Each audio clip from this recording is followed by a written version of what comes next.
Authentic ইসলাম TV, সালাফদের পথে আলেমদের সাথে। যে সময়ে দোয়া কবুলের কথা সহিহ হাদিসে এসেছে সে সময়গুলোতে সালাত এবং সালাম কি পড়তে হবে?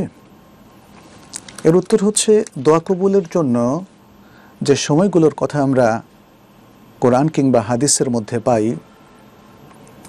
বিশেষ করে হাদিসের বিস্তারিত বর্ণনা এসেছে, সেগুলোতে পাশাপাশি সালাত পড়তে হবে এমন কোনো শর্ত নেই।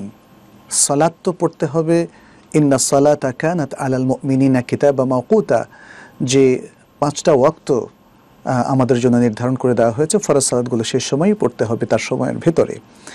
কিন্তু যদি কেউ ফরজ সালাত সেই সময় পড়ে ফেললো, তারপরে যেমন সে সফরে বের হলো, অথবা সে মাজলুম হলো, অথবা বৃষ্টি আসলো, ইত্যাদি নানা সময় আছে আমরা জানি দোয়া কবুল হওয়ার, তো সেগুলোতে আবার তাকে সালাত পড়তে হবে, এটা জরুরি নয়। আর সালাত সালাম দ্বারা যদি আপনি বোঝান যে নবী সাল্লাল্লাহু আলাইহি সাল্লামের উপরে সালাত এবং সালাম পেশ করা, তাহলে আমরা বলবো সেটা হচ্ছে দোয়ার আদব। যখনই আমরা আল্লাহর কাছে কোনো দোয়া করব, তখন আল্লাহর প্রশংসা এবং নবী সাল্লাল্লাহু আলাইহি সাল্লামের উপর সালাত এবং সালাম সংক্ষেপে পেশ করে আমরা আমাদের দোয়া আল্লাহর কাছে চাইতে পারি। তবে এটা শর্ত নয় আমরা সরাসরি আল্লাহর কাছে চাইতে পারি আল্লাহুম্মা তাকাব্বাল মিন্না ইন্নাকা আনতাস সামিউল আলিম ওয়া আলাইনা ইন্নাকা আনতাত তাওয়াবুর রহিম। এভাবে যে কোনো দোয়া আমরা আল্লাহর কাছে যে কোনো সময় করতে পারি। আর বিশেষ করে দোয়া কবুলের সময়গুলোতেও আমরা সরাসরি দোয়া চাইতে পারি। তবে নবী সাল্লাল্লাহু আলাইহি সাল্লামের উপর সালাত সালাম পেশ করে দোয়া চাওয়াটা এটা দোয়ার একটা আদব। আর তার আগে যদি আমরা হামদ ও সানা পেশ করি সেটা উত্তম।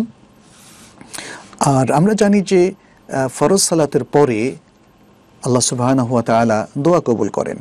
সেক্ষেত্রে আমরা এই জন্য রাসূল সাল্লাল্লাহু আলাইহি সাল্লামের যে মাসলাক আছে, যে সুন্নাহ আছে, সেখানে দেখতে পাচ্ছি তিনি আমাদেরকে কিছু আযকার শিখিয়েছেন, কিছু আল কোরআনের আয়াত যেমন আয়াতুল কুরসি এবং কিছু সূরা যেমন আল মুআউযিযাতান, অর্থাৎ কুল হুয়াল্লাহু, কুল আউযু বিরাব্বিল ফালাক, কুল হুয়াল্লাহ সহ কুল আউযু বিরাব্বিন নাস, এই সূরাগুলো পড়ার কথা বলেছেন।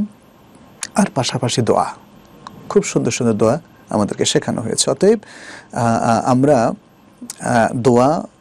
দোয়া কবুলের সময় করতে পারি এবং আমাদের আলোচনা থেকে এটা স্পষ্ট যে এটা আসলে একটা উন্মুক্ত সেশন, অর্থাৎ আমরা নবী সাল্লাল্লাহু আলাইহি সাল্লামের উপর দরুদ এবং সালাম পেশ করেও করতে পারি, না করেও করতে পারি।